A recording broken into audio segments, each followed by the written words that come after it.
Rahmat. Hayajonlanmang. Shukur. Endi har qanday erkak ayollarni ko'rganda hayajonlanadi-da. Endi shuni ham hisobga olaylik-da. Hamma ham emas. Hamma. Hamma deydi. Siz nima, ayollarni ko'rsangiz hayajonlanmaysizmi? Nimaga hayajonlanish kerak? Yo, hurmat yuzasidan ham hayajonlanmaysizmi? Xudoga soldim karatchi. Shunchaki kulib qo'ydim. Yo'q. Sher o'zini o'ljasini ushlaganda nimaga hayajonlanish kerak? Abid. Akaratika bilan o'rdak go'shi. Opa, hayajonlandim deb turibdilar-da qulog'imga. Ha, buni bahonasi shuda bulardi hammasi.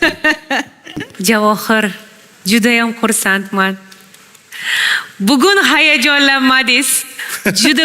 Juda go'zal tayyorlanibsiz. Rahmat ustoz. Oldingi safar Bilasiz ustoz, sizni ko'rsam hayajonlanaman.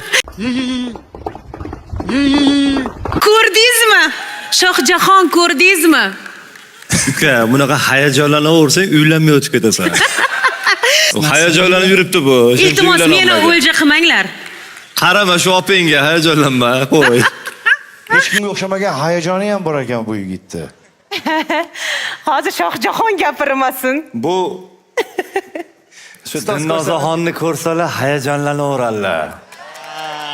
To'xtamasdan hayajonlanadilar. Askiya bu, askiya. Ya bu simiqda qara, bu hayajonlanib studiyasiga ham borib olibdi qara. Qarang.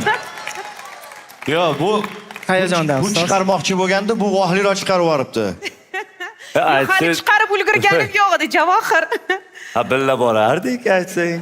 O, assalomu alaykum, bratim, qandaysiz? Bular hayajonlanmaydilar-ku o'shanga. Beraka o'zim ukam bu. Ana, Hayajonlanmaganlarda qabul qilmaydilar bu kishi. O'shaning uchun.